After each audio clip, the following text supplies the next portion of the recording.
Bonjour à toutes et à tous. Dans quelques jours, Sens Créatif fêtera sa 5e bougie lors d'un épisode d'anthologie enregistré en public à la Slow Gallery à Paris à partir de 19h. Avec un casting 5 étoiles dont le joyeux duo Gros-Duc et Boucard, le talentueux Pierre-Emmanuel Liet et la luxuriante Yukiko Noritake. Sans oublier la petite rétrospective sur l'histoire de Sens Créatif en deuxième partie. On espère vous y voir très nombreux. Et comme on ne fait jamais les choses à moitié, en guise de compte à rebours, nous avons le plaisir de vous annoncer que chaque jour jusqu'au 6 décembre, nous rendrons public les 6 épisodes des Keepers of the Keys qui étaient précédemment une exclusivité pour les membres du Patate Club. On espère que ça vous plaira et on compte sur vous pour être nombreux et nombreuses lors du live enregistré à la Slow Gallery le 6 décembre prochain. Bonne écoute.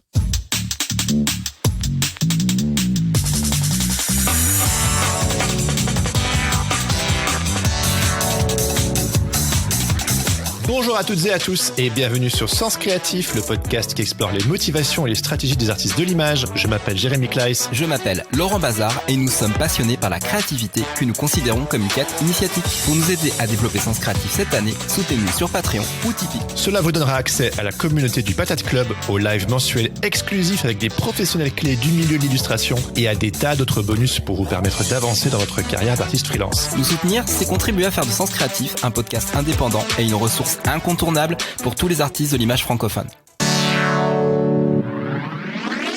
Bon, alors, bonjour à toutes et à tous et bienvenue dans ce nouvel épisode des Keepers of the Keys, les gardiens des clés en français. On est de retour pour ce premier épisode de la rentrée. Bon, on a fait un épisode live et en direct et en public il y a quelques semaines, mais on n'avait pas toute la technique là comme ça. Là. Un vrai direct, quoi. Là, voilà, on y est. C'est même pas un vrai direct de direct parce que c'est un direct privé.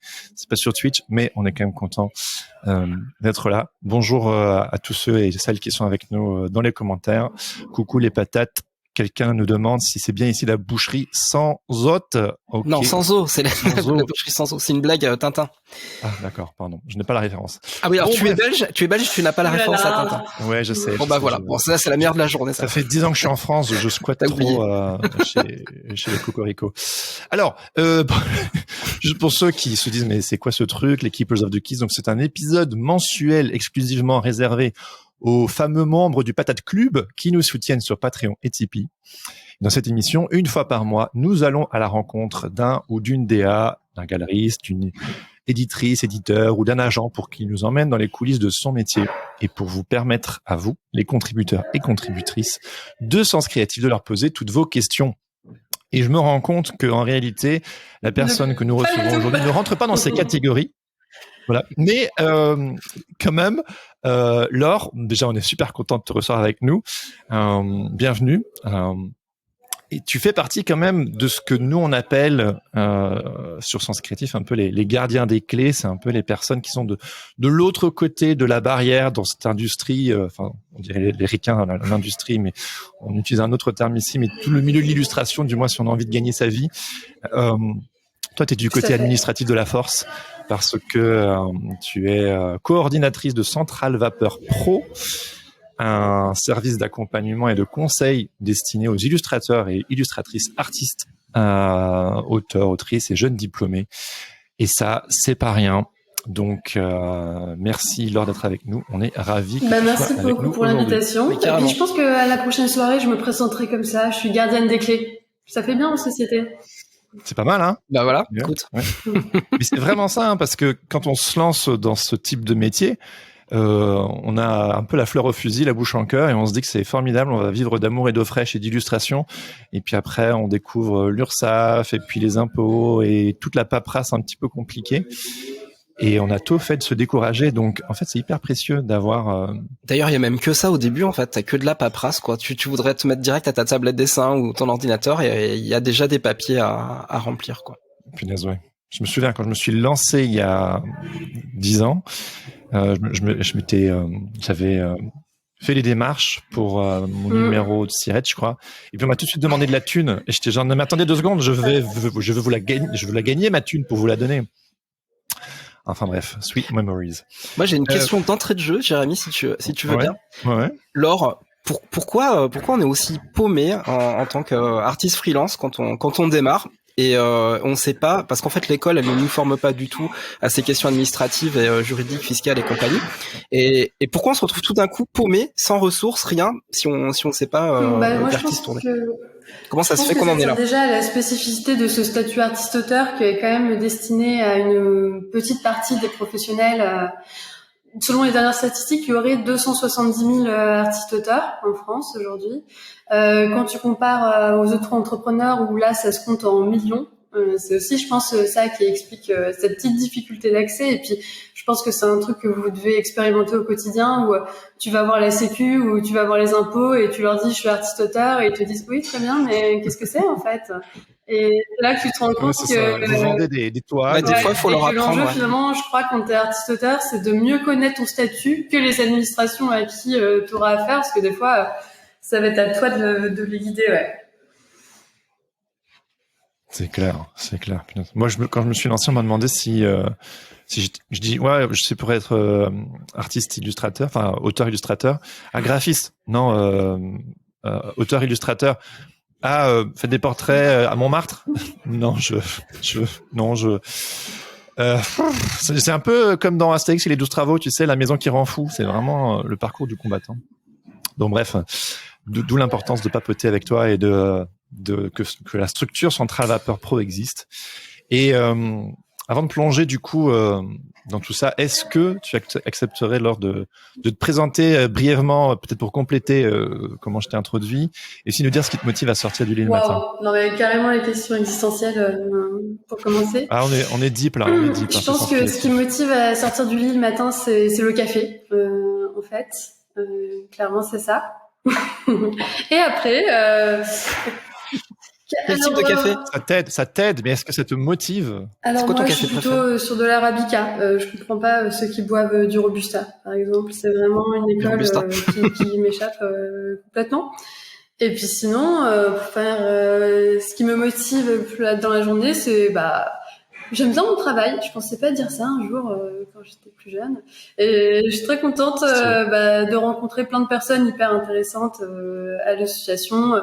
Moi, mon boulot, en fait, c'est de rencontrer des illustrateurs, des illustratrices, des graphistes pour les conseiller sur leur activité. Et ça fait que tous les jours, je vais rencontrer des personnes qui font des boulots hyper différents avec des sujets très variés. Et ça, c'est plutôt chouette. Et puis, une bonne équipe, ça aide aussi pas mal. Et puis l'Alsace, la bière, les knacks. Ah oui, les knacks. Les knacks, c'est la vie. C'est beau. Donc avant d'en arriver à Centrale Vapeur Pro, est-ce que tu peux un petit peu nous parler de ton arrière-plan et ton arrière-plan personnel et professionnel, et puis ta rencontre avec le merveilleux monde de l'illustration? J'ai dessiné plus quand j'étais petite que maintenant. Quand j'étais à l'école primaire, j'avais genre 8-9 ans, le festival d'Angoulême, il faisait un concours de BD en partenariat avec la Caisse d'épargne, un truc comme ça.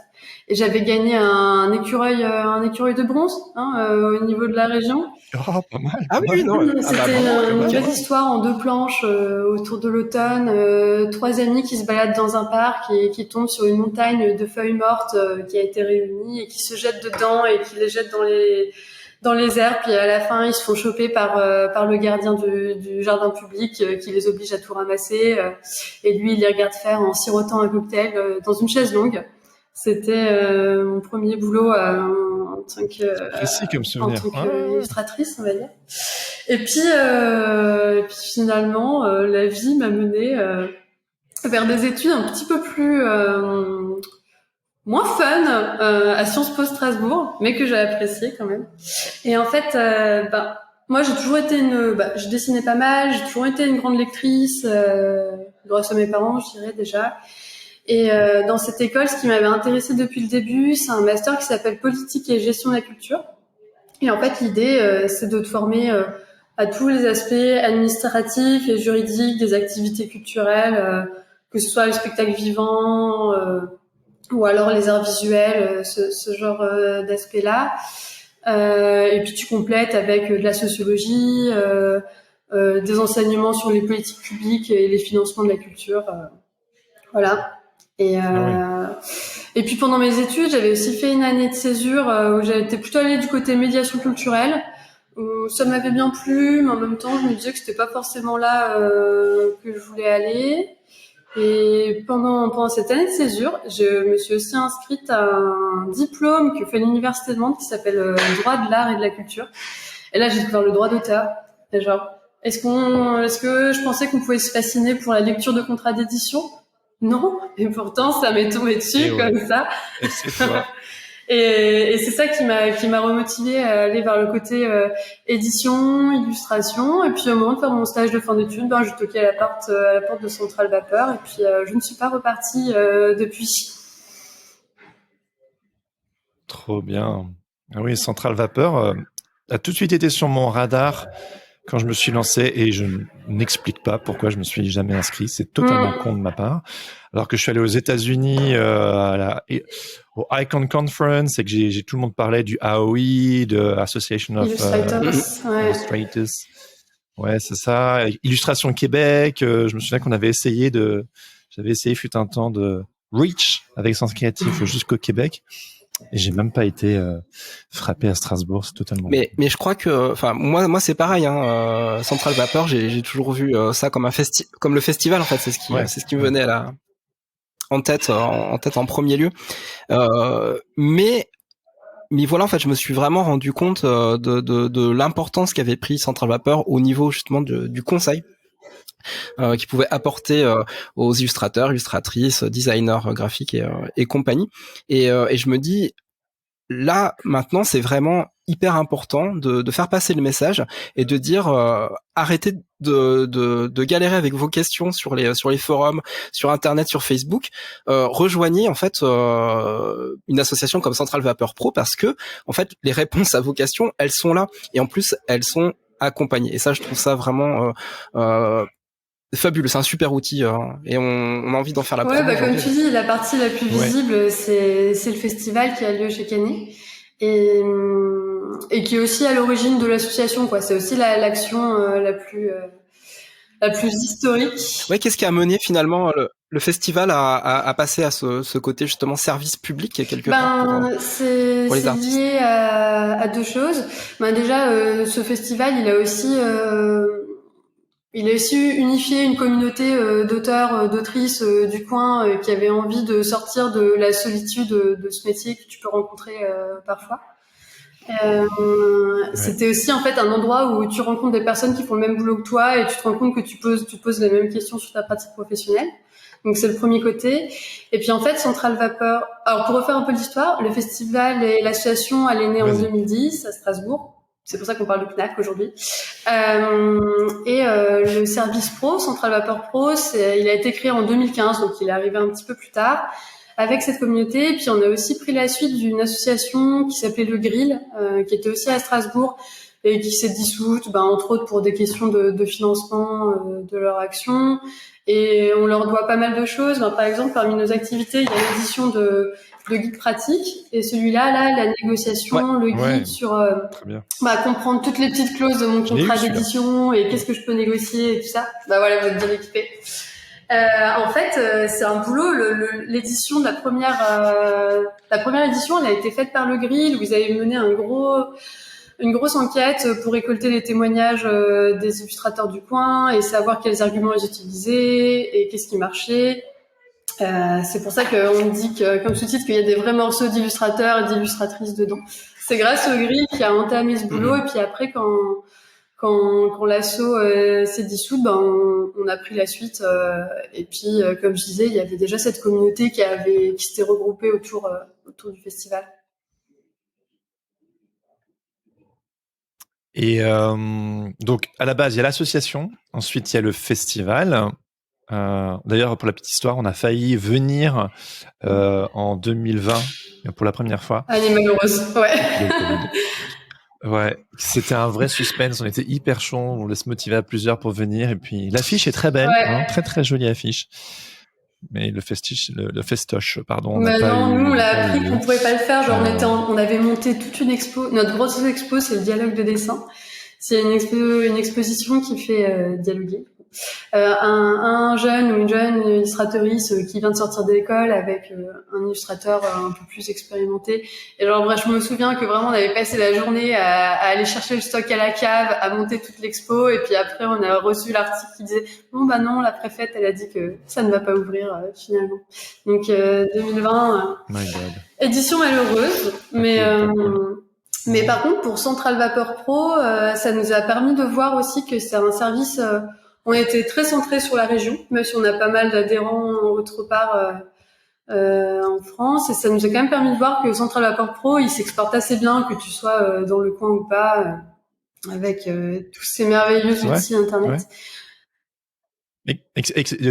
Décris-nous un petit peu du coup Central Vapor Pro, vas-y, déroule. Donc le Central Vapor Pro, c'est un service qui fonctionne sur inscription. Donc on peut s'inscrire pendant 1 an. On paye entre 30 et 80 euros selon ses moyens pour participer aux frais de l'asso et du service. Et ça te donne accès à des outils en ligne, un forum pour commencer, qui est vraiment comme la base de Central Vapor Pro, je dirais, parce que c'est aussi là qu'on voit quels sont les sujets chauds du moment et quels sont les sujets qui reviennent toujours et qu'on a intérêt à développer pendant des conférences ou alors des sujets qu'on... Et puis c'est auto-alimenté par les adhérents, c'est ça? Donc là, en fait, on a à peu près 300 membres en ce moment, et c'est les adhérents qui vont tous pouvoir aller participer sur le forum. Et ma collègue Louise et moi, qui sommes toutes les deux à bosser sur Central Vapor Pro, notre boulot, c'est aussi de modérer ce forum et de faire en sorte qu'il n'y ait pas de questions sans réponse, mais aussi de vérifier tout ce qui est échange d'informations administratifs, juridiques. Notre job, c'est aussi de vérifier ces informations-là et de venir les rectifier pour pas que tu aies des légendes ou des fausses informations qui se diffusent. Ah oui, complètement, sinon c'est contre-productif. Donc, et aussi permettre de l'info fiable, quoi. Ouais. Et puis la législation, vu qu'elle change aussi régulièrement, d'avoir vraiment des informations. Les mises à jour, c'est ça. Exactement. Moi aussi, je publie beaucoup sur le forum pour dire attention, tel truc a changé. Et voilà. Donc le forum, c'est vraiment le gros outil. Après, on a pas mal de choses sur notre site internet. On a des modèles de paperasse, c'est-à-dire des devis, des factures, des conditions générales de vente et des notices clients que... le truc qu'on oublie tout le temps. Carrément. Les conditions générales de vente, en fait, sur les factures d'auteurs illustrateurs, c'est rare, en fait. Moi, j'ai appris à faire ça il y a c'est un truc que moi je te conseille de faire dès le début. Et là, on a vraiment fait des conditions générales de vente qui sont adaptées. Là, elles sont plutôt orientées. J'ai un boulot de commande dans l'illustration, et tu vas pas oublier tous les petits trucs du style. En fait, on va me demander des corrections, et si on me demande 10 allers-retours, en fait, je vais pas du tout m'y retrouver par rapport au devis que j'avais fait à l'origine. C'est là, faut faire le tout journalier. Prévoir ce genre de trucs auxquels tu penses pas forcément quand c'est tes premiers boulots et que t'as pas trop eu l'expérience avec tes clients. Ah oui, puis on sait pas ce qu'on doit mettre sur une facture, quoi. C'est ça. On sait pas. Alors que là, tout est listé. Donc on propose ça. On propose aussi des fiches pratiques, et c'est là que le forum il est très utile. Les fiches pratiques, c'est plutôt les sujets administratifs et juridiques. Et donc c'est rédigé par Louise et moi, et c'est là que le forum est pratique, c'est que... Qu'est-ce qui se passe? Il a pas éteint son téléphone. Je dois te prendre ce coup de fil, c'est un livreur. T'inquiète, on continue. C'est du podcast, j'arrive. Je continue de monologuer sur les sublimes outils du pro, voilà. Allez, je disais quoi? Oui, des fiches pratiques, alimentées par le forum. Oui. Ouais, notamment sur les devis et factures, et on retrouve des points communs dans les petits guides. Ouais, c'est bien, tu nous fais tout le catalogue, parce qu'effectivement, on a 2 éditions pour les professionnels, on a la négociation. Ouais, on va rappeler le nom, enfin le titre des guides. Donc il y en a un, c'est la facturation pour les pros. Donc c'est un guide des tarifs, devis, factures, impayés pour les créateurs, et je le trouve vraiment très complet. Alors c'est de la vulgarisation, c'est-à-dire que c'est ça que je trouve vraiment top en fait dans ces petits ouvrages, c'est que c'est pas imbuvable. C'est vraiment mis à la disposition des auteurs, illustrateurs, illustratrices. Et le deuxième, c'est la négociation, le guide. Voilà. quand on est timide, quand on a peur en fait de brusquer un client, etc. Il y a vraiment des très très bons conseils. Ce qui est important de relever, c'est que ces 2 guides, ils ont été rédigés par des illustratrices qui voulaient justement avoir de l'info comme elles peuvent. C'est un peu un guide comme tu pourrais en parler à tes potes illustrateurs autour de toi, et comme tu dis, avec l'envie de faire quelque chose de très accessible et didactique et rendre les choses un peu moins chiantes, vu qu'on est là pour ça aujourd'hui. Ouais, c'est ça. Tu vois, par exemple, là, j'ai un concurrent chez Erol, évidemment, c'est Julien Moya que vous devez tous un petit peu connaître, et son guide graphiste indépendant. Mais ça, c'est un pavé, c'est-à-dire que c'est vraiment un truc hyper pro. Et là, pour le coup, même si il fait un gros effort de vulgarisation dedans, il faut se le taper, le machin. C'est quand même une bible. Alors que là, c'est quelque chose qui est vraiment une super base où on peut se référer au quotidien. Et ça, on a l'essentiel en fait là-dedans. Voilà, et évidemment pour une somme modique, bien la promo, on va dire. Oui, non mais c'est vrai, mais ça vaut tellement le coup. En fait, pour moi, c'est vraiment des guides qu'il faut avoir. On n'est même pas obligé d'adhérer à l'association pour les avoir. Si adhérer à une association vous fait peur, ils sont dispo sur le site. On les vend sur notre boutique en ligne, et je pense que si certains d'entre vous sont curieux de découvrir l'asso et de voir un peu l'esprit, c'est une bonne entrée en matière. Pour voir un petit peu le langage qui est utilisé et puis l'esprit, quoi. Ouais, complètement. Et toi, tu as participé à la révision, en fait. Ouais, c'est ça. Alors, en fait, à l'origine, ça a été écrit par des illustratrices et des graphistes. Et ensuite, on les a mis à jour régulièrement en fonction des évolutions. Comme le disait Jérémy, t'as toujours quelques aspects de la loi qui changent. Il y a eu cette grosse réforme où on est passé à l'URSSAF Artiste-Tuteur, qui a un petit peu changé des éléments, donc on les met à jour au fur et à mesure, et là ça va être l'équipe salariée de Centrale Vapeur qui s'occupe de ça. Et puis ou les trucs tout bêtes comme la mention EI en entreprise individuelle qu'il faut maintenant mentionner obligatoirement à côté de. Du coup, par exemple, pour la facturation pour les pros, on était trop triste, on l'a réédité en ayant tout bien mis à jour pour le passage à l'URSSAF Artiste-Auteur.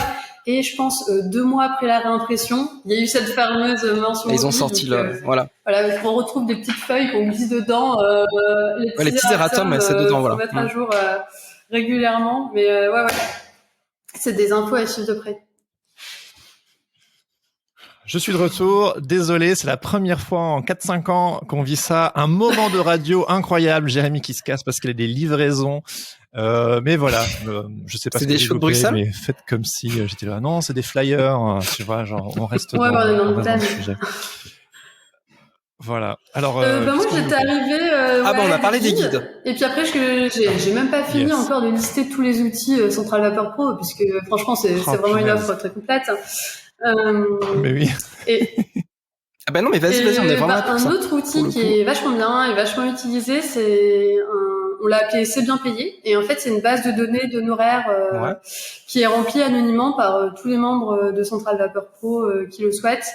Et c'est hyper pratique quand on te passe une commande pour je sais pas des illus pour un rapport d'activité et t'as aucune idée de comment chiffrer, tu peux aller chercher dans cette base de données qui a fait quoi, il a demandé combien, il a fait quoi comme cession de droit d'auteur. Ou alors on te propose un contrat d'édition et pareil, t'as envie de voir quel pourcentage et quelle avance sur droit ont eu les autres membres de Centrale Vapeur. C'est aussi des infos que tu peux retrouver. Et ça, c'est tellement important. Genre la question de la rémunération, est-ce que c'est bien payé? Moi, je me souviens au début de ma carrière, Laurent et moi, on se connaissait, on se parlait pas mal, et puis on a continué, on fait des podcasts ensemble aujourd'hui. Mais je me souviens, Laurent faisait partie de ces personnes comme ça à qui j'écrivais. 2-3 autres vétérans comme ça l'illustration en disant écoute j'ai cette commande, des petits machins et des gros trucs et j'ai aucune idée de combien. Mais ici Centrale Bazar à votre écoute. C'était carrément ça. Et puis j'avais le Centrale Bazar et puis après j'avais le Centrale Claude et puis le Centrale Mike Stefanini. Ah oui mais ça on l'a déjà expliqué, c'est-à-dire qu'en fait si on a des mentors ou des c'est ça, des infos quoi. Si on a des mentors ou des copains, en fait, eux, ils nous filent les tips quand ils sont sortis de l'école et ils ont un petit peu pratiqué. Du coup, on prend ces tips-là. Puis après, en fait, on les redonne à d'autres personnes. Mais c'est vrai qu'il y avait pas de Il n'y a pas de centralisation des informations. C'est ça qui est cool, parce que là, sur le forum, typiquement, ce genre de sujet, on propose tel truc, je sais pas quoi faire. C'est un sujet récurrent sur le forum, et en fait, en envoyant un mail, tu demandes à 300 personnes en même temps quel est leur avis sur le sujet. Et les gens, ils sont chauds et tout, ils répondent. Franchement, on a rarement des messages sans réponse. Après, moi, mon rôle, tu vois, des fois, c'est de relancer un petit peu, de dire machin a pas eu de réponse, et en général. C'est comme les sessions de droit. Alors quand on a un ou une agent, ça aide toujours. Genre on se dit c'est bon, il ou elle va s'en occuper. Tout comme la question de la rémunération, c'est tellement reposant de pouvoir genre se reposer sur l'agent. Mais c'est vrai que si on n'a pas d'agent, et puis après tout le monde n'est pas d'accord dans la profession non plus sur l'utilité des agents ou non. Mais comment on fait pour savoir au niveau de la rémunération, des sessions de droit, c'est quoi? C'est dur de s'y retrouver, quoi. T'as des tips, toi, du haut de toute ton expérience, là, dans tous ces domaines-là. Comment on fait pour bien, pour faire un bon devis et genre savoir combien demander, et aussi comment on calcule les sessions de droit? Vaste question.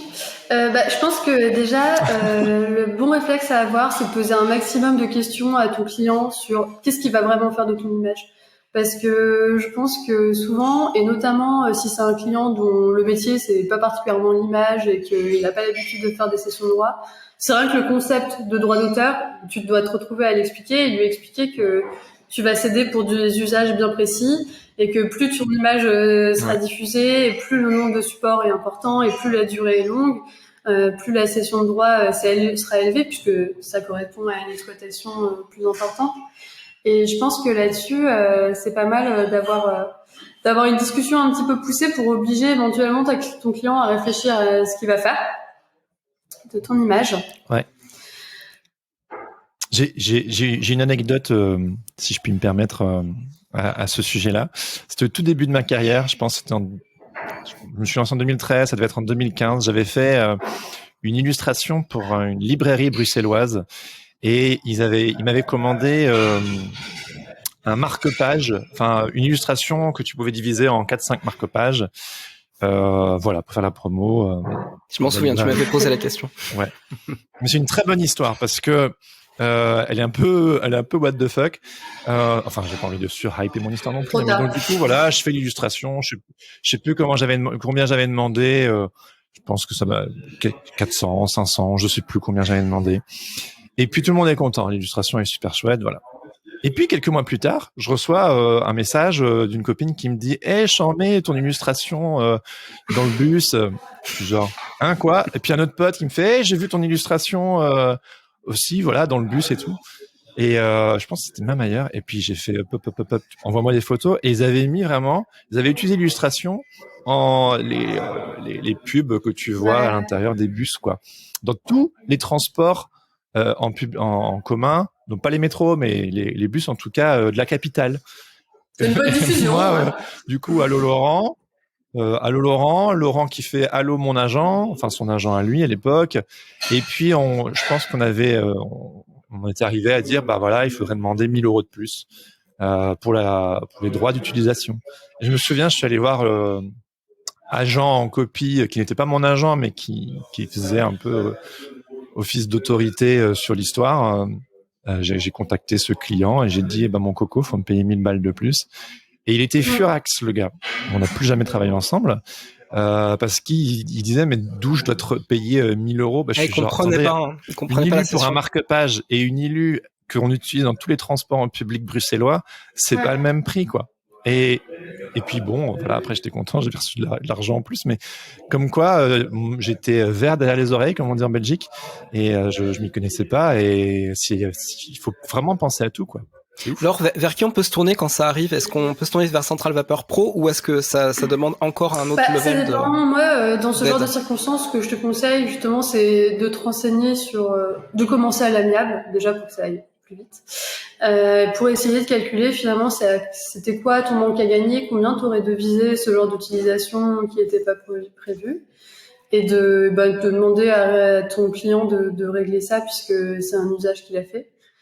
Moi, ce que je peux conseiller aussi, c'est que tu rajoutes, t'augmentes un peu la sauce aussi, parce que quand même, il a d'abord fait dans ton dos cette utilisation non prévue. En fait, d'un point de vue strictement juridique, il a commis ce qu'on appelle une contrefaçon, c'est-à-dire une utilisation non autorisée.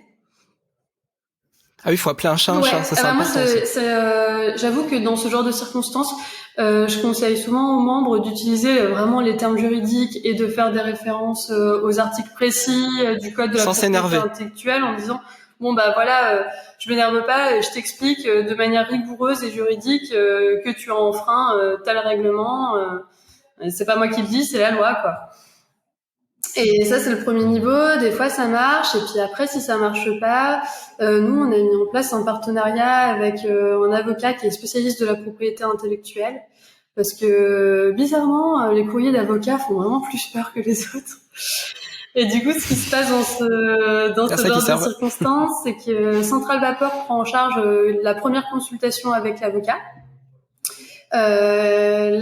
Cet avocat va pouvoir évaluer est-ce que ça vaut le coup de se lancer dans une procédure, est-ce que ça a des chances d'aboutir ou est-ce que tu vas payer des frais d'avocat dans le vent quoi. En fait il te conseille de te lancer que s'il est sûr que tu vas récupérer des billes, de l'argent pour toi et suffisamment d'argent pour régler ses honoraires à lui aussi. Et là, c'est à l'auteur, de manière individuelle, de choisir s'il veut se lancer ou pas. Mais l'idée, en prenant en charge la première consultation, c'est de faciliter un peu les obstacles qui feront que tu irais pas directement chez un avocat, parce que c'est quand même, je pense que une démarche difficile à faire. Et puis en plus, ça coûte des sous quand même cette première consultation aussi. Ouais, ça fait peur. Ouais. J'ai une autre anecdote. Est-ce que tu as un brainstorming anecdote pour chaque épisode? Non, j'en ai. Non, mais là, c'est des vieux dossiers et je trouve que c'est trop dans le sujet. J'avais fait une illustration pour mon blog à l'époque. C'était deux petits oiseaux qui se faisaient un bisou. C'était, je sais pas moi, il y a 15 ans, tu vois. J'étais en Angleterre. Et puis une nana avec qui j'étais en lien sur Londres et qui vendait des prints. Elle m'envoie une photo. Alors, tu vois, Laurent, voilà. Je la connais déjà. Elle m'envoie une photo d'un t-shirt avec mon ILU dessus. Elle me dit, t'es au courant? Je dis, non, pas du tout. Et en fait, mon illustration s'était retrouvée sur le marché noir à Londres. Et donc, en fait, à Camden Town, je suis allé avec un pote. Je savais pas que c'était le marché noir, mais je suis allé avec un pote pour remonter la filière. La filière. Non, mais c'était vraiment ça. Et j'ai trouvé en effet le revendeur. Ils étaient plusieurs et j'étais genre il est bien ce t-shirt. C'est qui a fait ça? On sait pas. C'est un de nos nouveaux modèles. Ah, je dis d'accord. Ça coûte combien? 13 pounds. Je dis genre, c'est pas cher payé pour ce que j'ai fait, mais ok, d'accord. Et puis après, je dis, est-ce que je peux avoir un reçu? On fait pas de reçu. Je fais, ah, d'accord. Est-ce que je peux avoir un petit sac? Peut-être, je cherchais les coordonnées, en fait, tout simplement, et il me filait un sac avec rien dessus, quoi, évidemment. Une poche plastique. Et puis, je suis reparti comme ça avec mon pote, avec ma propre cam, tu sais, genre, et je me souviens que quelqu'un qui était justement avocate ou quoi, s'était un petit peu penché sur l'histoire. Elle m'avait dit, mais c'est Père Castor qui raconte une histoire, on est d'accord, hein, mais qui c'était vraiment genre, ça sert à rien de remonter la filière, c'est du marché noir. Mais c'était ouf parce que tu vois, t'avais des contrefaçons Obey, voilà. Et puis t'avais mon illustration et je peux utiliser un petit peu la phrase genre copier depuis 2010. Ouais, tu vois, j'étais fier. C'est pas mal. Ouais, et puis se dire qu'ils ont un bon DA sur ce marché noir, quoi. Punaise, ouais. Non, mais on m'avait dit, mais t'aurais dû mettre un watermark sur ton illustration, sur ton blog, tu sais, pour que si on te le chope et tout. Je l'avais mis en HD et tout. Mais toi alors, t'as dû en entendre des vertes et des pas mûres de situations comme ça à la noix. Il y en a une ou deux qui te viennent à l'esprit. Est-ce que j'en entends ou récemment? Moi, j'en ai entendu une d'une personne justement qui avait fait une session de droit pour des affiches pour une salle de spectacle. Et l'autre jour, il se balade en ville et il voit qu'en fait, elles sont sur tous les trams de la ville, ces affiches. Ah bah voilà. Punaise. Bah du coup, belle visibilité, hein. Ah oui, ça de la visibilité, ça. on va vous en donner. Hein. Ça, c'est vraiment la blague. C'est comme mon illustrateur est maçon. Hein, c'est incroyable ce genre de truc. Et du coup, ils ont été récupérés un petit peu. Je crois que c'est en projet, mais je peux pas trop en dire pour le moment. C'est vraiment une histoire très récente. Ouais, d'accord. Donc, du coup, pour toi, Laure, c'est quoi un peu les problématiques les plus répandues qui viennent vers toi dans ce poste qui est le tien? C'est quoi un petit peu le top 3 comme ça des questions qui reviennent systématiquement? Je pense que la première question vraiment, et c'est celle que Laurent a évoquée tout à l'heure, c'est genre je veux me lancer, je fais quoi? Je trouve pas d'infos.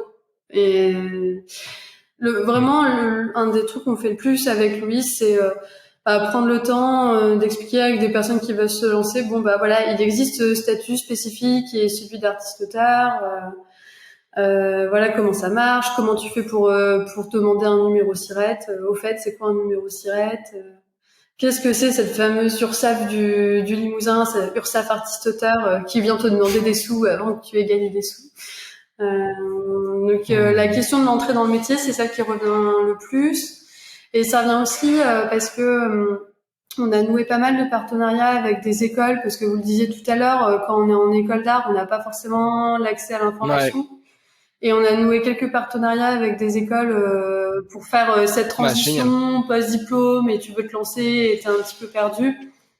Par exemple, la Haute École des Arts du Rhin, anciennement les Arts décoratifs à Strasbourg, elle prend en charge une inscription à un prix jeune diplômé pour ses 5e années en illustration, en didactique visuelle, en communication graphique, de manière à ce que au moment où ils ont leur premier contrat, leur première devis, leur première facture, ils aient quelqu'un vers qui se tourner pour faire ça de manière un petit peu carrée. Pensez à faire tes conditions générales de vente, même si c'est un concept dont tu n'as jamais entendu parler auparavant. Ouais. Donc ça, c'est vraiment le gros du sujet. Et puis, la question qui vient après que les premiers devis, c'est la cession de droit d'auteur. Qu'est-ce que c'est? Déjà, toi, comprendre ce que c'est et quelles sont les mentions obligatoires. Dire, ah oui, en fait, je dois donner une durée, je dois donner un territoire géographique, je dois déterminer les usages. Et il y a aussi tout le côté que, comme je disais, toi, tu as besoin en tant qu'artiste-auteur, de le comprendre parce que tu vas devoir l'expliquer à plein de monde. À commencer par tes clients, et je pense que si tu veux pouvoir bien l'expliquer à tes clients, il faut que ce soit clair pour toi aussi. Après, on essaye d'utiliser, de proposer des outils qui font un peu cette interface, parce que dans les modèles de paperasse, à côté des devis, factures, conditions générales de vente, on propose aussi ce qu'on appelle une notice client. En gros, c'est une feuille A4 que tu peux envoyer à ton client en même temps que ton devis, et qui explique ok, je suis artiste-auteur, donc il y a une cession de droit d'auteur. C'est quoi une cession de droit d'auteur?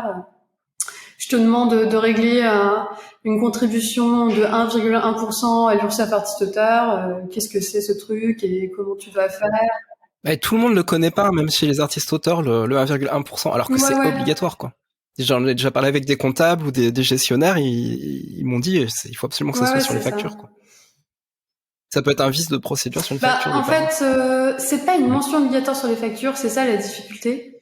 Mais toi, t'as quand même intérêt à informer ton client. Après, c'est ton client qui est responsable. Ouais, bien sûr, ouais. Mais s'il le sait pas. Souvent, ils le font pas, non? Enfin, j'ai l'impression, personne le relève souvent quand j'en vois ça. C'est leur problème après. Bon, voilà, nul n'est censé ignorer la loi, mais bon, voilà. Si tu les avertis, toi, de ton côté, toi t'es peinard, et l'URSSAF après font leur taf, parce que eux ils peuvent vérifier tout ça, et ils font leur ce machin qui ils font le croisement dans la profession. Pour revenir sur ce que tu disais, Laure, il y a un truc génial que j'ai vu dans les guides, c'est que par exemple la cession de droit d'auteur, en fait, c'est comparé à une location. Et en fait, c'est vachement juste, parce que il y a la partie créa, donc il y a la partie sur laquelle on va réfléchir, on va créer, on va produire, et il y a la partie location de l'image, parce qu'une fois qu'on a créé cette image-là, en fait, elle va servir à un client pour des supports. La plupart du temps, si on bosse en presse, en communication, c'est ça. Pour pas parler de l'édition, de la vente d'œuvres. C'est encore d'autres choses, mais du coup il y a ces histoires de cession de droits, et en fait quand on comprend qu'on va en fait facturer une location, ça change aussi l'état d'esprit, et on peut vraiment se dire c'est pour telle durée, telle régionalité, etc., quoi. Et je trouve que pour le coup, les guides sont vachement Oui, c'est clairs. ça te permet de faire des comparaisons qui sont... Plein de personnes arrivent à les transposer dans son quotidien et dans ses pratiques à lui. Donc nous, en grosso modo, on fait l'illustration Airbnb concrète, contrairement à quelqu'un qui achèterait une œuvre en galerie qui du coup lui appartient. On peut dire ça, ouais. Dire ça comme ça. T'es sympa avec moi alors, je dis des bêtises et t'es... T'as vu comme je lâche la tête en souriant en disant bon, il a raison. Ouais, genre, il est mignon. Il faut que je m'inscrive à Central Vapor Pro. C'est terrible. C'est vraiment un monde, je trouve, qui fait vraiment peur. Le monde de l'administration, le monde financier, surtout c'est un gros cliché, mais souvent dans les milieux créatifs, c'est vraiment pas la chose. Moi, je crois que c'est surtout parce qu'en fait, tu trouves pas une information claire et précise à un endroit où tout le monde pourrait aller. C'est-à-dire qu'en fait, t'as des bribes d'infos à droite, à gauche, tel organisme qui te dit ça, une autre association qui te dit ça.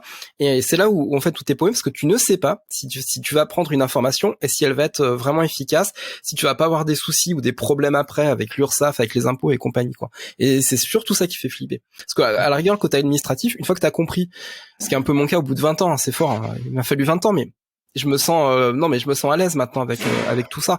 Mais même avant d'avoir un comptable, j'étais encore paumé. Là, je viens de passer à la TVA. C'est encore une nouvelle dose d'infos à prendre en considération. Et en fait, du coup, j'ai tout fait en autodidacte, petit à petit, en apprenant de mes erreurs. Et là où Central Vapor Pro, en fait, peut dès le début, en fait, est une sorte de super endroit conseil et ressources pour aller plus vite. Et justement se débarrasser de... Ouais, c'est ça, je pense que t'as ce côté un petit peu montagne, quoi, au moment où tu dois te lancer et mettre le nez dedans, qui paraît assez impressionnant, mais une fois que t'as déblayé le gros, tu vas vite prendre tes réflexes et se dire, ok, bon, l'URSSAF, ça fonctionne comme ça, il y a telle mention sur une session de droit d'auteur, et au début, ça peut paraître impressionnant, mais les automatismes, ils vont se mettre en place, et puis après, comme dit Laurent, t'as aussi des choses qui vont venir au fur et à mesure de ta carrière, du type est-ce que je finis par passer à la TVA, donc ça permet aussi de faire ce suivi-là pendant ton activité, ou peut-être que du côté administratif tu vas devoir changer certains aspects. Est-ce que tu dirais que le système français est particulièrement compliqué en comparaison à d'autres pays, ou en fait c'est compliqué partout, il faut juste s'y mettre, quoi. Et si c'est compliqué, est-ce que c'est compliqué parce qu'à côté il y a beaucoup d'aides qu'il n'y a pas ailleurs? Ouais, c'est vrai. Ça pour le moment, j'ai un peu de mal à répondre. Je saurais mieux y répondre dans quelques mois parce que justement cette comparaison avec les systèmes internationaux et surtout européens, on s'y intéresse pas mal. Et en novembre, on va organiser ce qu'on a appelé la Think Factory. En fait, pendant une semaine, on va faire venir des assos belges, allemandes, italiennes et peut-être des Suisses pour venir discuter de ces questions-là. Donc, c'est des assos qui soit ont déjà un service d'accompagnement professionnel assez formalisé comme nous, soit qui ont envie d'en mettre un en place et qui ont envie d'échanger un peu des tips et des outils. Et on a prévu de faire ça en novembre, une semaine. Et l'idée, c'est aussi de partir, de faire un point sur comment ça fonctionne dans chaque pays. Est-ce que tu as des systèmes aussi au niveau du statut et de la loi qui fonctionnent mieux, et to be continued. Est-ce que tu as des petites anecdotes de ton côté, des histoires un peu what the fuck, un peu drôles ou un peu symptomatiques de notre profession que tu as rencontré et que tu te dis voilà, c'est bien représentatif, ou ça c'était vraiment fou, quoi. Toi, tu me poses des cols, hein? Ah ben, ouais, c'est mon travail. Des anecdotes comme ça, franchement, Ton petit côté mamie où tu racontes tout le temps la même histoire. Mais j'en ai pas encore, t'as raison, il faudrait que je fasse ça. Une espèce de tableau de mamie qui radote avec... un peu comme toi, Jérémy, non? Parce qu'apparemment, Laurent les a tout entendus. Ah, je suis grave un papy. Non, mais Laurent et moi, ça fait 12 ans qu'on se parle presque tous les jours, donc bon, on est presque un couple. Donc, non, mais je pense que moi, les anecdotes auxquelles je pense, c'est plutôt... comme on a pu le faire, Jérémy, en début de carrière, où tu essaies d'expliquer que tu es illustrateur et on te dit ah oui, donc tu fais de la peinture, et t'en mode non, pas de la peinture. Du coup, c'est plutôt ce genre de questions-là. Mais je vais bosser sur mes anecdotes drôles et je reviendrai plus forte. Ça marche. 3 conseils à éventuellement quelqu'un qui voudrait se lancer dans ce métier et que tu te dis franchement, quand tu commences ton voyage, il faut à tout prix que tu penses à ça Si et je dis ça. adhérer à centrale vapeur, ça fait un peu too much en numéro 1 ou pas? C'est le numéro C'est la 0, base. c'est la On va base. dire, on va partir du Ok. principe que c'est la base. Voilà. Et ensuite, je dirais que en numéro 1, bah, c'est parler avec tes confrères, tes consoeurs, et ne pas hésiter à poser des questions autour de toi, d'échanger des infos. Numéro 2, se dire que l'administratif n'est pas cette fameuse montagne à partir du moment où tu es bien entouré, bien renseigné. Et numéro 3, je pense que c'est se dire que, ok, l'administratif n'est que un support pour pouvoir faire ta création à côté et pas se dégoûter de ton métier parce que tu es justement absorbé par ce côté, je dois faire mes factures et mes devis et ça me saoule. Et se dire que voilà, c'est un petit truc annexe qu'il va falloir que tu fasses, mais qui permet de faire des beaux projets à côté. C'est un petit peu bisounours, hein, mais c'est un peu ça. Non, mais est-ce que toi, par exemple, tu conseilles de peut-être toutes les semaines ou tous les mois d'accorder vraiment un temps justement à ces problématiques administratives ou fiscales? Bon. Est-ce que tu auras une méthodologie qui serait que toi tu trouverais intéressante? Évidemment, chacun sa méthodologie, mais il y a beaucoup, j'imagine, d'administratophobes, ou je sais plus comment on dit ça, mais voilà, tu t'as compris l'idée, quoi. Je pense que Phobie administrative. Ouais, une méthodologie. Déjà, je pense qu'il faut que tu fasses justement plutôt que se dire il y a des deadlines. Moi, je pense que tu peux faire les choses un peu au fil de l'eau et c'est ça qui va aussi alléger le côté administratif plutôt que se dire j'ai ce jour dans le mois qui va me miner parce que je sais que je veux pas m'adonner à mes tâches administratives. Tu dis ok, je consacre 15 minutes aujourd'hui à envoyer ce devis ou je consacre 15 minutes à envoyer la facture et la noter dans ma comptabilité. Et que tu étales ces temps comme ça tout au long de l'année, ça allège un petit peu les choses et c'est aussi ça qui va faire que ok, au printemps tu vas pas y échapper, tu seras obligé de faire ta déclaration d'impôt et ta déclaration à l'URSSAF qui sont deux des meilleures activités que l'humanité ait inventées, mais en ayant tenu à jour ton tableau comptable tout au long de l'année, en fait ça des choses qui vont passer hyper rapidement quoi. C'est ok, tout au long de l'année j'ai noté que tel jour, tel client m'a versé telle somme, je le reporte. Et puis, grâce à mon tableau, je sais que j'ai fait tel chiffre d'affaires et je déclare aux impôts. Et c'est des choses qui peuvent se faire assez rapidement si tu laisses pas le truc traîner dans un coin. Ouais. C'est sûr que il n'y a pas de bonne ou de mauvaise méthodologie, mais au plus on est discipliné, au mieux c'est quand même. Enfin, moi j'ai partagé un atelier avec un ami qui était hyper carré et il avait sa petite enveloppe tous les mois. Dès qu'il avait une dépense, un reçu, une facture, tac, et puis tous les mois, pouf, il déposait à son comptable. Là où moi, j'ai pas tenu ma compta depuis le mois d'avril, là, et je jongle 1000 trucs en même temps en ce moment, mais c'est plutôt bon signe, et j'imagine que pour plein de gens, s'ils sont très occupés, c'est bon signe aussi. Mais malgré tout, moi, j'ai tout le temps à l'arrière de ma tête ce truc de fais ta compta. Et le soir, je suis claqué quand j'ai mis les enfants au lit, je suis explosé, et je me dis pas, tiens, et si je faisais ma compta, ça va être trop cool. Mais je suis un contre-exemple, c'est pas bien, c'est pas bien, il ne faut pas faire ça. Il faut être au plus discipliné quand même. Je me souviens un conseil que j'avais entendu dans un truc en anglais, c'était eat those frogs. C'est genre manger ces grenouilles, ces trucs que vous n'aimez pas faire, faites-le en premier. Manger des couleuvres. Et puis après, voilà, des couleuvres en français. Et puis après, c'est bon, vous en débarrassez. Bon, On est en train d'attaquer la question de l'argent, la question tabou. Par excellence. On en a déjà parlé sur Sens Créatif. On avait consacré un boxon sur justement money. Et on recevra bientôt Christian Junot qui a accepté de venir dans Sens Créatif. Et là, ce qui est intéressant avec toi, Laure, c'est de parler justement de cette peur en fait de l'argent. qu'est-ce que ça crée en fait chez un artiste, un auteur illustrateur, une autrice illustratrice, et quel impact ça a après sur sa gestion par rapport justement aux factures, au fait de est-ce que je dois prendre un comptable ou pas, est-ce que je dois aller dans une AGA ou pas en fait, etc. quoi.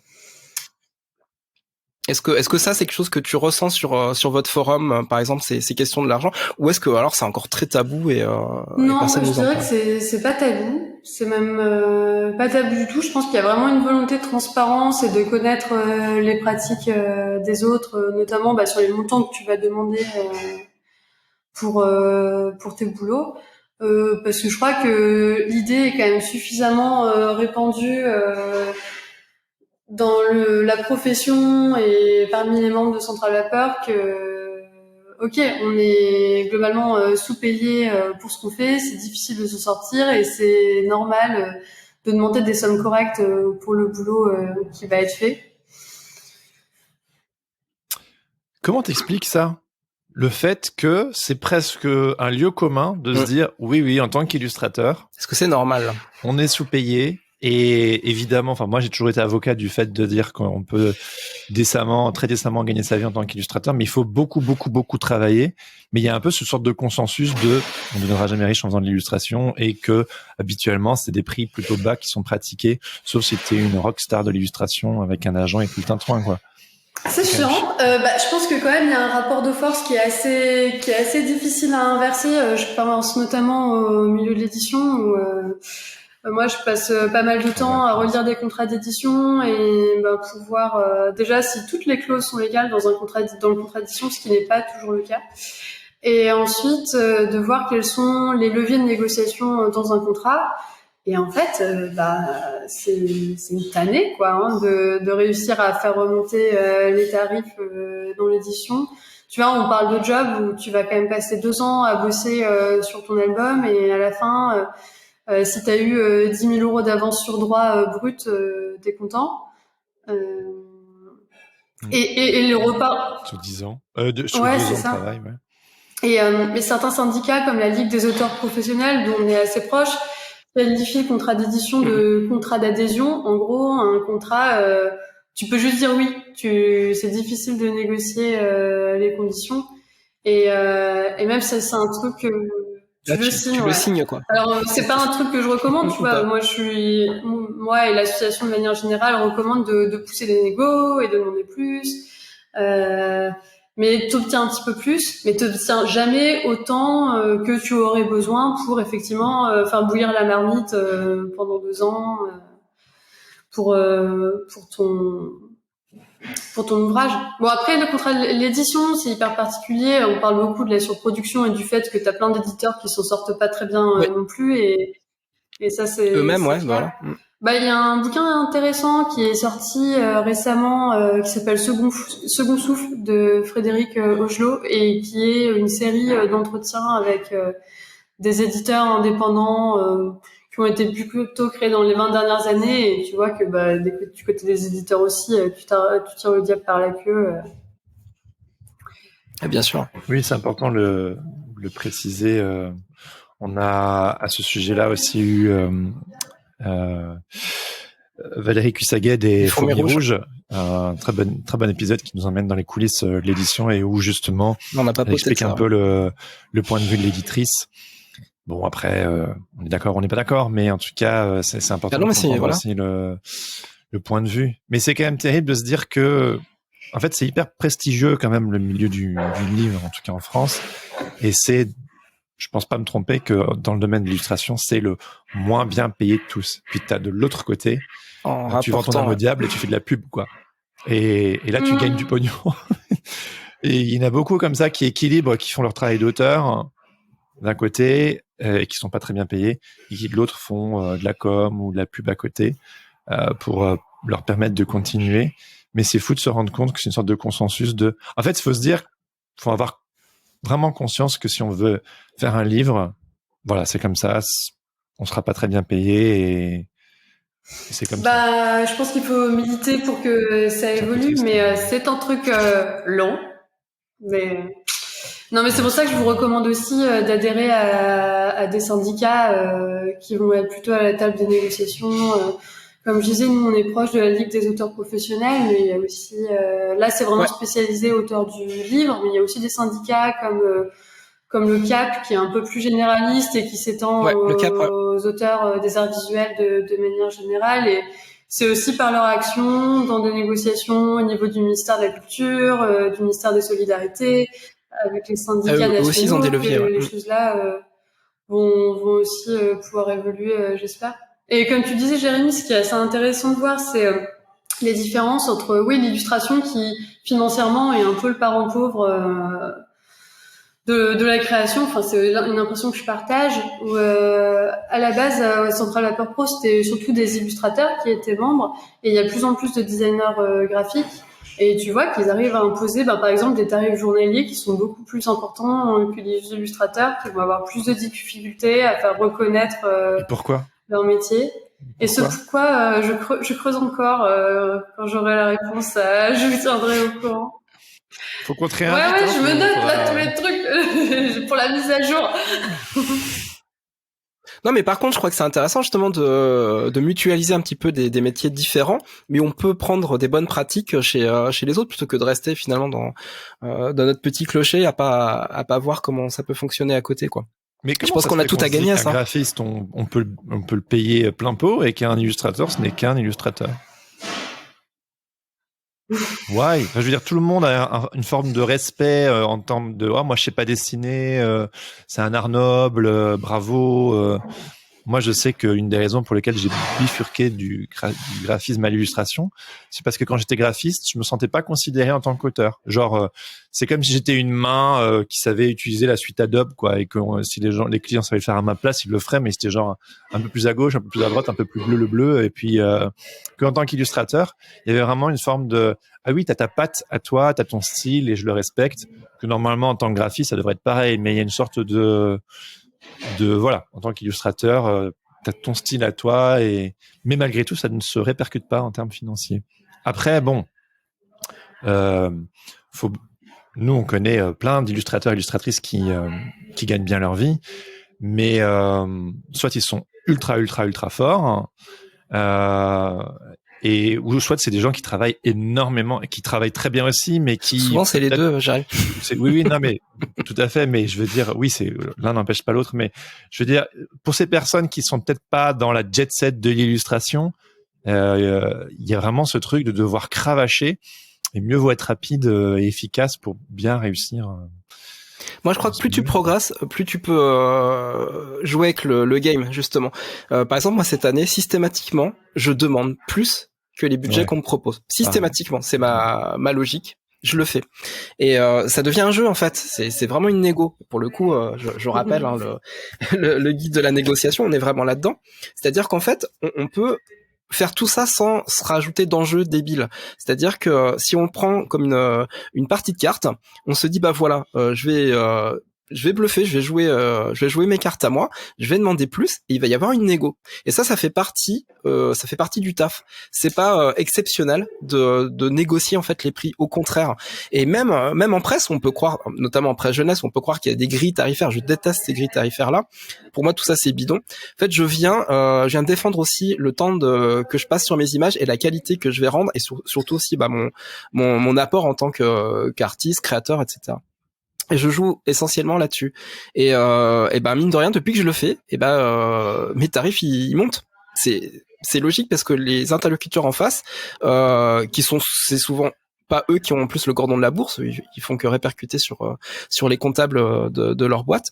Bah en fait ils deviennent des alliés, et au final c'est du win-win pour tout le monde parce qu'on a beaucoup plus de plaisir à travailler pour le prix juste qu'on a demandé, et si on a réussi une négo, c'est comment mieux démarrer un travail, quoi. Voilà. C'est pour ça que je conseille petit à petit. Alors au début c'est difficile, on peut pas tout de suite faire valoir ce pricing là, mais petit à petit, quand on commence à travailler avec des clients réguliers, des nouveaux clients qui viennent nous chercher, et bien là ça vaut le coup de jouer sur la négo pour monter les prix. Voilà, c'est un truc qui marche. J'ai jamais compris ces histoires de grilles. Genre, tu fais un quart de page, une demi, une pleine. Tout le monde fonctionne pas de la même manière. C'est un peu genre, mais en fait mon illu. Je veux dire que vous l'admettiez en grand ou petit, c'est le même travail. Mais non, en fait, si c'est un quart de page ou une pleine, c'est pas le même prix. Alors après, c'est vrai que tu peux. Bah, c'est une question de Ouais, visibilité. ça reste une question évidemment. d'exploitation. Ouais. Ouais. Mais moi, de mon point de vue, j'étais genre, mec, que vous le mettiez en petit. Ah oui, Ouais, quand on ton travail, ouais. Par contre, voilà, faut. Ouais. En fait, c'est ça, faut avoir toutes ces. Alors, on dit les grilles tarifaires c'est bidon, mais en même temps, il faudrait avoir sa propre grille à soi en se disant, bah, un quart de page pour moi c'est ça et je descends pas en dessous. Ouais, La demi-page c'est ça, je descends pas en dessous. Une couverture c'est ça, blablabla. Et en fait, après, on fait un calcul de tout ça. Et si par exemple on a une grosse commande où il y a plein d'illustrations à faire, dont une couverture, dont des pleines pages, dont des demi-pages. Bah en fait on évalue et puis on peut faire un prix aussi, on peut faire un prix marchand quoi, tout simplement en disant bah voilà vous m'avez commandé tout ça, bah là ça va coûter tant, ça va coûter tant, là-dessus je fais un effort, mais là-dessus c'est vous qui faites l'effort. En fait au bout d'un moment bah on rééquilibre et on a un bon pricing. C'est marrant de papoter de tout ça, ça me ramène, je sais pas, comme dit 5-10 ans en arrière, je m'inquiète un petit peu moins de tout ça aujourd'hui, mais c'est vrai que c'était des problématiques quand on se lance. C'est hyper important, comme tu l'as dit Laure tout à l'heure, de s'entourer. C'est un peu ce qu'on essaie de faire avec Sens Créatif, avec le Patate Club, mais c'est vrai que ce que vous faites, c'est vachement plus poussé, notamment en termes administratifs, et là, ça faudrait vraiment la peine d'adhérer. Tu peux nous rappeler combien ça coûte et à quoi ça donne accès d'adhérer à Sens Créatif Pro? T'as une première formule à 30 € qu'on appelle sans rendez-vous. Donc là, tu vas avoir accès à tous les outils en ligne, le site internet avec, ouais, c'est vrai, bien équipé. Tu vas avoir accès au forum, aux fiches pratiques, au modèle de paperasse, à la base de données d'honoraires. Et ensuite, on a deux formules, coup de pouce et basique. En fait, c'est la même chose, mais avec un tarif solidaire à 35 € et le tarif, en gros, pour les personnes qui gagnent plus que le SMIC, à 80 €, où là, tu vas avoir accès à tous les outils en ligne, plus à un rendez-vous pro individuel qui est inclus. Les rendez-vous pro, ils vont avoir lieu soit avec ma collègue Louise et moi, si voilà, t'es sûr de la question de je crée mon activité, je veux créer mon statut, je fais comment, je dois négocier un contrat d'édition, je sais pas comment faire une facture, ce genre de questions-là, on va pouvoir les voir ensemble. Et après, quand c'est des questions très spécifiques, par exemple, je fais l'objet, je suis victime d'une contrefaçon et je veux aller me défendre auprès d'une personne qui exploite mon œuvre sans autorisation. On va pouvoir rediriger vers un avocat spécialiste de la propriété intellectuelle et prendre en charge le premier rendez-vous au titre du rendez-vous pro. Et quand c'est des questions de compta très précises, notamment quand tu passes au régime réel de TVA, là ça dépasse un peu mes compétences et celles de Louise, et on a un partenariat avec un cabinet comptable qui est spécialisé dans le secteur culturel et qui a beaucoup d'artistes-auteurs parmi ses clients. Et là pareil, on va pouvoir prendre en charge une première consultation avec eux. Et si jamais toi en tant qu'artiste as besoin de ton suivi annuel, ce sera à tes frais, mais pareil, ça permet de faciliter un petit peu l'accès, d'aller rencontrer la personne et de voir un peu comment elle fonctionne. En fait, t'as presque une garantie quand tu adhères si t'as une couille, en fait Central Vapor Pro t'aide vraiment pour la première couille en fait. Vous êtes les Avengers. Voilà. Quelle comparaison sublime. Ah, et puis le truc que j'oubliais aussi, c'est qu'on développe aussi des partenariats avec des assos à l'étranger, notamment Illustration Québec que t'évoquais tout à l'heure. Et en fait, c'était venu là aussi d'un besoin d'une adhérente qui voulait faire relire un contrat d'édition avec une maison au Québec. Et ce à quoi on lui a répondu, ok, nous on est spécialiste du droit français et on veut pas te dire de bêtises. Et du coup, on a noué un partenariat avec Illustration Québec et sur même modèle avec Mefou en Italie pour pouvoir donner accès à nos adhérents à des rendez-vous individuels chez les uns, chez les autres. Comme ça, si tu as un projet à l'étranger, tu peux avoir un conseil vraiment appliqué au pays où ça s'applique et aux petites différences que tu vas rencontrer d'un endroit à l'autre. Aussi au Royaume-Uni, non? Et ouais, tu as droit à une adhésion à prix réduit. Mais il faut que t'adhères. Et ouais, pareil, ils ont des super ressources. À la fois si tu veux bosser au Royaume-Uni, mais aussi aux États-Unis. Leur conseil, ça s'applique pas mal avec les pratiques des États-Unis. Donc globalement, les endroits de langue anglaise. Et leurs ressources sont top. Si vous voulez aussi jeter un coup d'œil, quelques ressources ouvertes à tous. Puis après, si tu veux vraiment accéder aux conseils individuels et aller au fond des choses, il y a une adhésion payante et tu as le droit à un tarif réduit quand tu es membre de Central Vapeur. Et avec le code Sens Créatif, bénéficiez de moins 10% sur toutes les adhésions. Il annonce toujours des trucs d'aujourd'hui. Attends, faut qu'on s'en sorte nous aussi. Hein. Ah, j'avoue. Non, c'est pas vrai. Mais allez-y. En tout cas, on mettra vraiment toutes les infos sur le Discord dans la partie admin, donc vous pourrez aller direct sur Central Vapeur Pro à partir de là. Est-ce que ce serait un peu le moment des questions? Bah oui. Carrément, c'est même carrément. Il y avait une question de Nina qui était très intéressante. Je remonte, je vais la chercher. Elle nous disait, j'ai peut-être loupé l'info, mais est-ce que les guides sont aussi faits pour les entrepreneurs et pas seulement pour les artistes auteurs? Ouais, moi je pense qu'ils se transposent bien, si quel que soit ton statut. La négociation, c'est plutôt une manière d'aborder les discussions avec tes clients et de trouver des arguments qui sont utilisés par d'autres. Donc, quel que soit ton statut, je pense que c'est plutôt un esprit dans lequel tu abordes ton projet et tu pourras l'utiliser. Et ensuite, la facturation pour les pros, je pense qu'il y a des choses qui sont assez intéressantes. Par exemple, une page qu'on utilise beaucoup, c'est celle sur... j'essaye de calculer mon tarif journalier. Et en fait, l'idée, c'est de décomposer, toutes les charges que tu vas avoir et combien tu veux gagner à la fin. Et c'est aussi une méthode que tu vas pouvoir transposer. La seule chose que tu devras changer, c'est que nous, on a fait des estimations de charges sociales qui sont spécifiques au régime artiste-auteur. Mais pareil, c'est une méthode que tu vas pouvoir utiliser si tu es en micro, si tu es en entreprise individuelle. Et pas seulement si t'es artiste-auteur. Même si tu retrouveras des pages sur ce fameux 1,1% de contribution diffuseur qui là s'adresse à un statut très spécifique. Mais je pense que c'est plutôt des méthodes et une approche que tu peux utiliser quel que soit ton statut. Ouais, question récurrente aussi, comment on fait pour passer d'un... 10 balles. C'est 9 et 11 balles. 10 € la facturation et 11 € la négociation. Voilà. C'est téléachat ici. Ah non, c'est vrai, c'est vraiment rien et ça fait des petits guides vraiment très précieux à avoir à côté de son bureau. Une question un petit peu récurrente aussi, si on a pris le statut auto-entrepreneur, ce qui est un petit peu la base, c'est ce que l'État cherche à faire au niveau de tous les freelances et du coup on a des artistes auteurs en devenir qui passent par ce statut-là, par mes connaissances. Alors si on a ce statut, en général c'est parce qu'on veut vendre des produits, parce qu'il y a des facilitations juridiques par rapport à ça. Mais si on a l'impression de s'être planté, qu'on aurait dû être AA, comment on passe d'un à l'autre? Est-ce qu'on peut cumuler les deux? Comment ça se passe? L'idée, c'est que tu peux cumuler les deux. En fait, l'idée, c'est que à chaque activité, le statut qui lui correspond.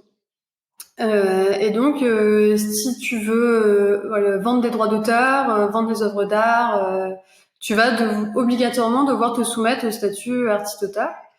Et après, le statut micro-entrepreneur... moi, parmi les membres de Central Vapeur, ceux qui l'utilisaient, c'était plutôt quand ils voulaient faire des activités un petit peu annexes, genre l'auto-édition, qui jusqu'à récemment n'était pas autorisée dans le statut artiste-auteur. Ça, c'est tout nouveau. Comme le disait Jérémy, les règles, elles évoluent régulièrement. Et par exemple, la liste des activités que tu as le droit de déclarer en tant qu'artiste-auteur, elle a encore évolué au 1er janvier 2021. Tout ce qui était auto-édition, c'était impossible avant. Et maintenant, tu peux le faire au sein de ton régime artiste-auteur.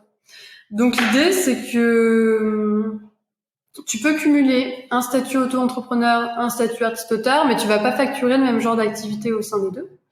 Et aussi, si tu te rends compte que tu es dans un statut artiste-auteur, auto-entrepreneur, et que en fait ton activité correspond plus au statut artiste-auteur, tu peux basculer. Ouais, et désormais, là, les formalités aussi, elles ont changé, tout change. Et depuis le 1er janvier 2023, il y a un portail qui s'appelle le guichet unique.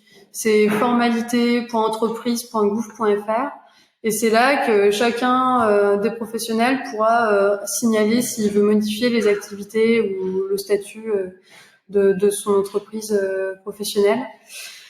L'avantage, c'est que maintenant tout est sur un même portail. L'inconvénient, c'est que comme ils ont fait un portail où on réunit toutes les activités, alors il faut répondre à peu près 10 milliards de questions qui ne correspondent pas du tout à ton statut, parce qu'en fait, l'objectif, c'est de couvrir l'ensemble des statuts qui existent dans le monde. Donc toutes les questions qui seront posées aux marins pêcheurs te seront posées à toi également. Voilà. Il faut s'armer de courage. Avant d'y Mais typiquement, tu vois ça, les modifications de statut et l'envie d'être accompagné au moment de faire ce genre de démarche, c'est des choses que on fait régulièrement en rendez-vous pro. C'est aussi ce qui peut te donner un petit peu l'élan quand tu rechignes à faire une démarche et que t'as pas envie de la faire toute seule. Ça peut être l'occasion de la faire à deux. J'aurais deux, trois questions à je voulais juste faire un petit rappel, Jérémy, pour oui. Ah oui, ok, d'accord.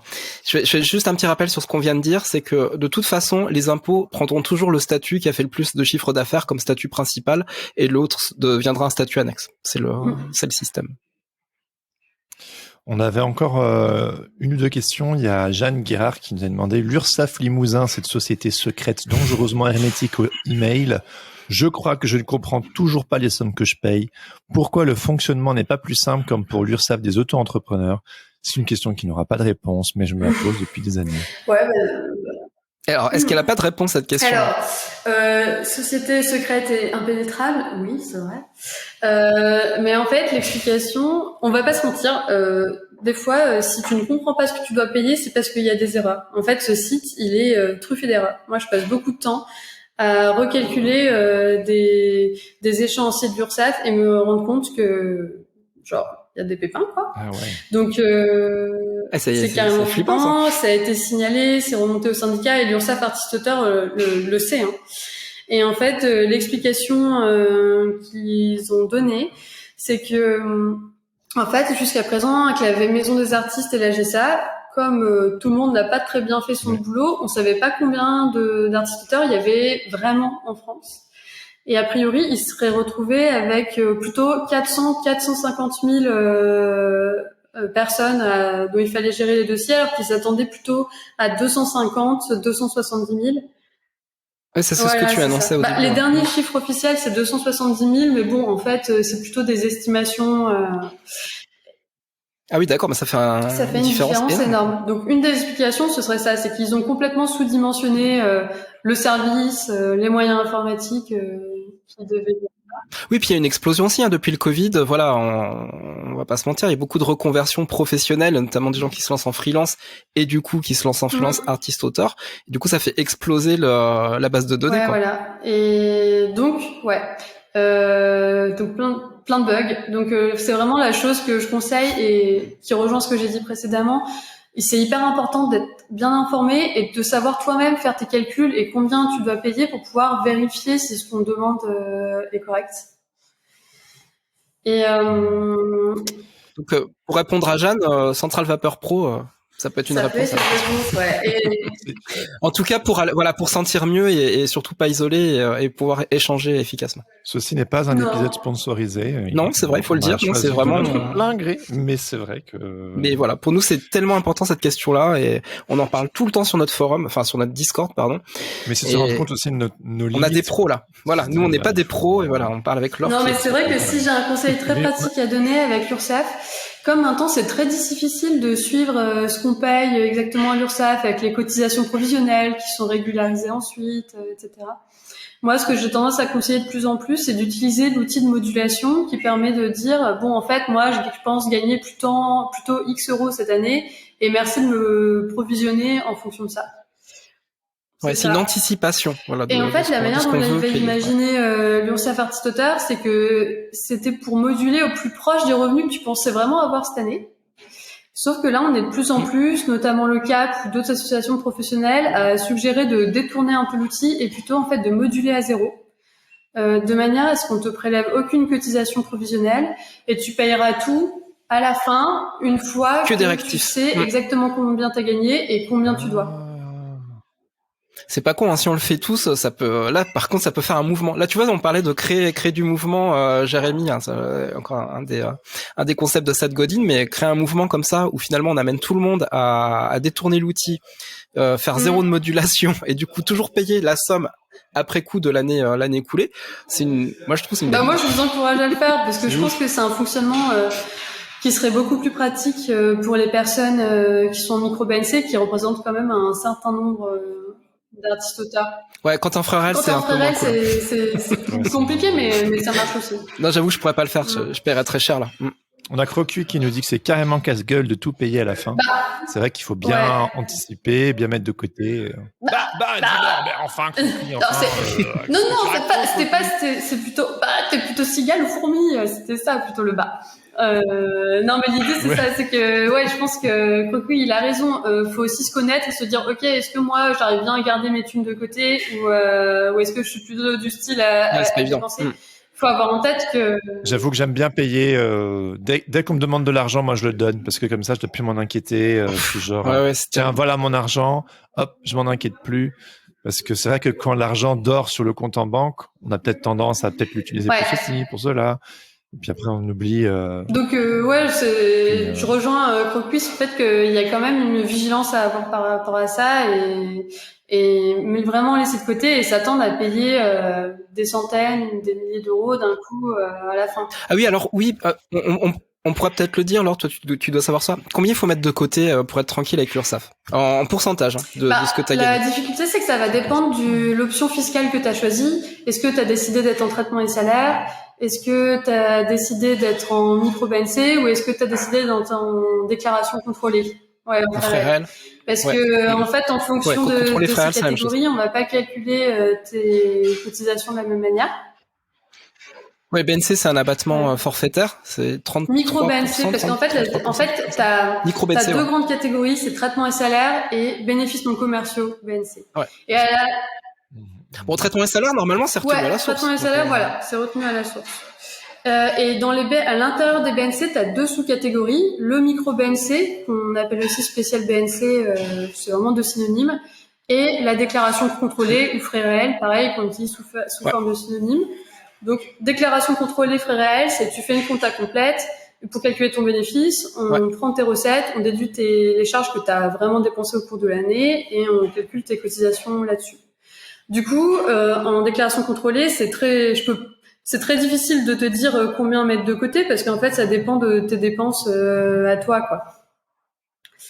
Oui, bien sûr. Mais en fait, après, voilà, quand on est en déclaration contrôlée, il faut aussi apprendre à gérer justement le va-et-vient entre les dépenses et les recettes. C'est hyper important. Mais ça, c'est un truc qu'on apprend aussi avec une AGA ou avec un comptable. Voilà. Quand on a les moyens, un comptable, c'est quand même super cool parce que peut-être que c'est cher un comptable, mais quel bonheur, on gagne du temps à côté. Voilà. Et ensuite, en micro-BNC, là, par contre, je peux vraiment te faire une réponse chiffrée parce que, comme tu le disais, en fait, le principe du micro-BNC, c'est on fait pas une compta complète où tu dois suivre tes dépenses et on va déduire tes dépenses réelles. En fait, les impôts et l'URSSAF, ils disent pour calculer ton bénéfice, je prends tes recettes et je fais un abattement équivalent à 34% de tes recettes. En gros, c'est une fiction des impôts et de l'URSSAF qui disent bon, je t'oblige pas à suivre tes dépenses pour te simplifier la vie, mais du coup, moi, je vais faire l'hypothèse que à peu près que tes dépenses sont à peu près équivalentes à un tiers de tes recettes. Et là, c'est là-dessus qu'on va calculer ce que tu dois à l'URSSAF. Et si on dépense plus, on veut passer en frais réels. Si on se rend compte au bout d'un certain temps qu'on dépense plus. Absolument. Même si t'es pas obligé de suivre tes dépenses, moi, en micro-BNC, je te recommande de le faire pour examiner si ton statut c'est vraiment, si ton régime fiscal, ta catégorie fiscale te correspond bien, ou si t'as plutôt intérêt à changer vers le régime réel. Puis tu peux voir un peu des généralités d'une profession, d'un secteur à l'autre, par exemple. En général, moi, quand je discute avec les membres qui sont graphistes ou illustrateurs, illustratrices, en micro-BNC, ils s'y retrouvent. En revanche, il y a plein de plasticiens qui s'y retrouvent pas du tout parce qu'ils ont des dépenses de matos et de locaux hyper importantes. Donc, tu vois il y a un peu des silos comme ça. Mais tout un chacun a intérêt à suivre ses dépenses pour voir s'il est à peu près dans les clous des 34% ou s'il a intérêt à changer.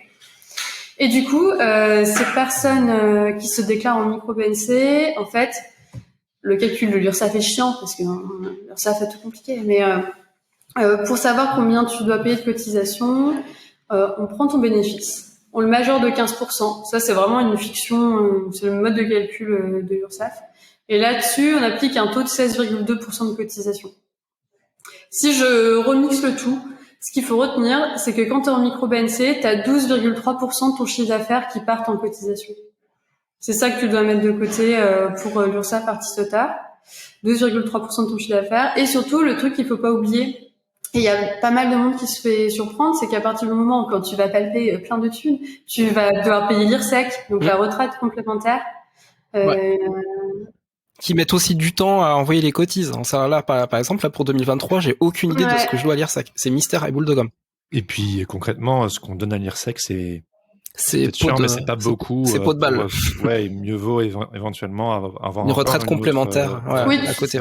Ouais, tu peux aussi avoir des prévoyances. Ah oui, vous êtes sur des prévoyances à côté Ouais, on l'a fait. Intéressant. Ouais. Il m'a entraîné, on a passé le cap. Bah oui, parce qu'en fait, en faisant le bilan retraite, c'était ridicule, quoi. Ouais. Et maintenant, il y a des super produits pour ça. Alors, on peut le dire ici ou pas? Ça m'intéresse. Ok. AG2R. Voilà.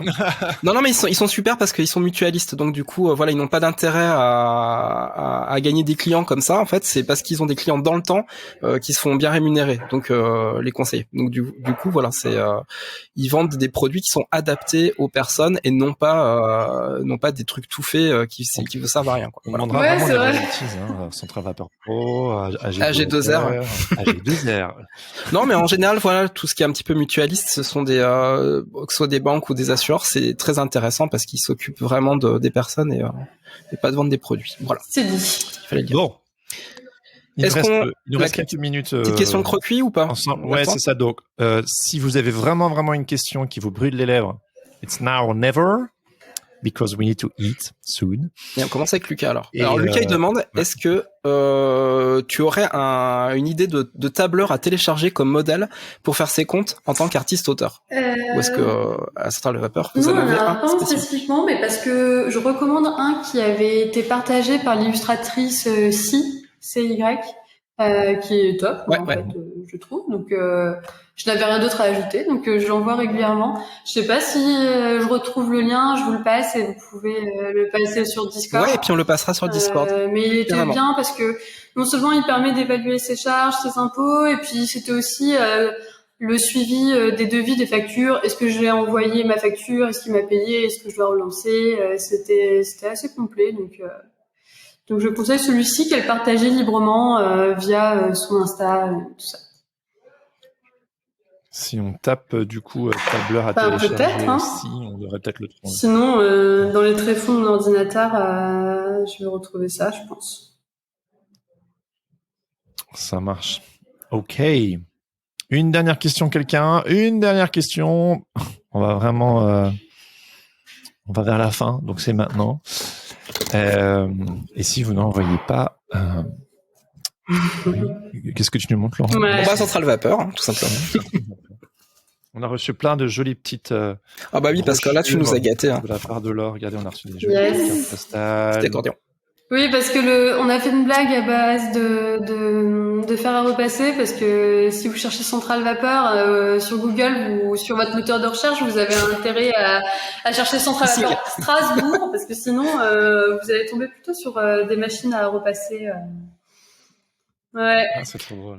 Ah oui, d'ailleurs, moi j'ai une petite question. Alors Strasbourg, au niveau culturel, tout ça, qu'est-ce que tu peux nous en dire? Est-ce que ça bouge bien? Est-ce que c'est une ville en termes d'illustration? Moi je le sais, oui. mais le centre de l'illustration. Je sais ce que. Non, mais franchement, ça bouge bien, c'est pas mal. Bah déjà. Le fait qu'il y ait Central Vapeur, d'ailleurs, est-ce que ça joue là-dessus? C'est sûr. Bien sûr. Quelle question. Ouais, non, c'est une ville qui bouge bien. Franchement, il y a plein d'assos et d'événements culturels qui proposent des trucs chouettes. En plus, Central Vapeur, on ne nous arrête plus. Donc maintenant, il y a aussi le festival du design graphique qui s'ajoute au festival autour de l'illustration. Donc il s'appelle Format. Ça va être la 2e édition cette année. Il commence le 27 septembre et il a lieu jusqu'au 4 novembre. Ça a l'air canon. Et en fait, c'est parti du fait que sur le festival d'Illus, il y avait de plus en plus de graphistes qui venaient nous filer un coup de main, qui étaient intéressés, et que sur Central Vapeur Pro, il y avait de plus en plus de designers graphiques aussi.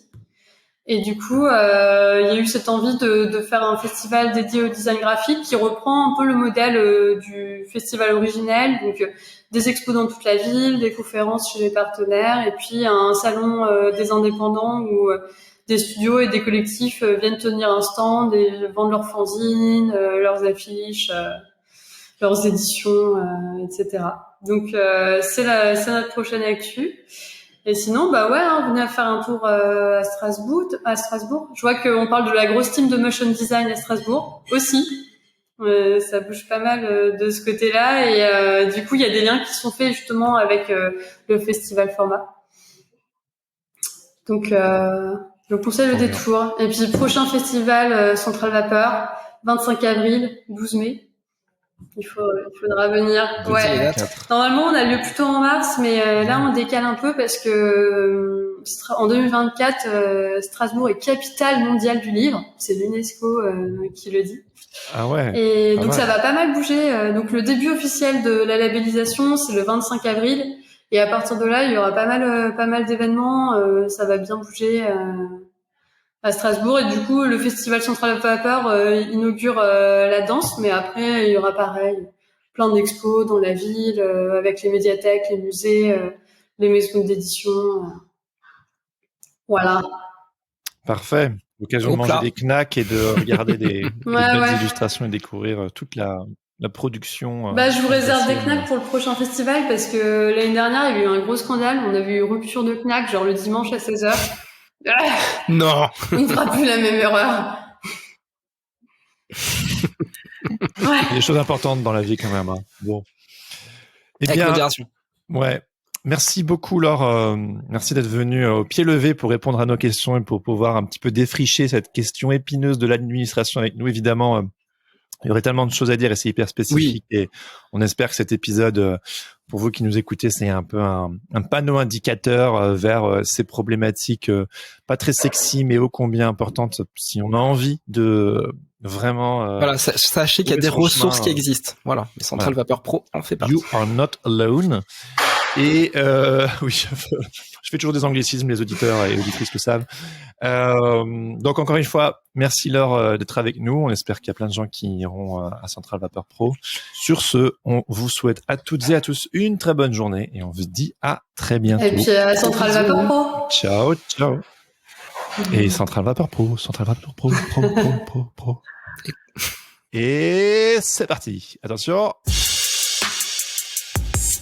Merci d'avoir écouté Sens Créatif. Si cette émission vous plaît, n'hésitez pas à vous abonner et à mettre des étoiles sur vos plateformes de podcast préférées. N'oubliez pas de nous soutenir sur Patreon ou Tipeee. Vous pouvez aussi partager l'épisode avec vos amis ainsi que sur vos réseaux sociaux. Un grand merci à Adrien Guy pour l'habillage sonore de ce podcast. Retrouvez toutes les infos sur le site www.senscreatif.fr ainsi que sur Instagram @senscreatif_podcast. Si vous avez des commentaires ou des idées pour des invités, n'hésitez surtout pas à nous laisser un message. Sur ce, on vous donne rendez-vous dans 2 semaines pour un nouvel épisode. En attendant, restez créatifs et surtout n'oubliez pas, everything is connected.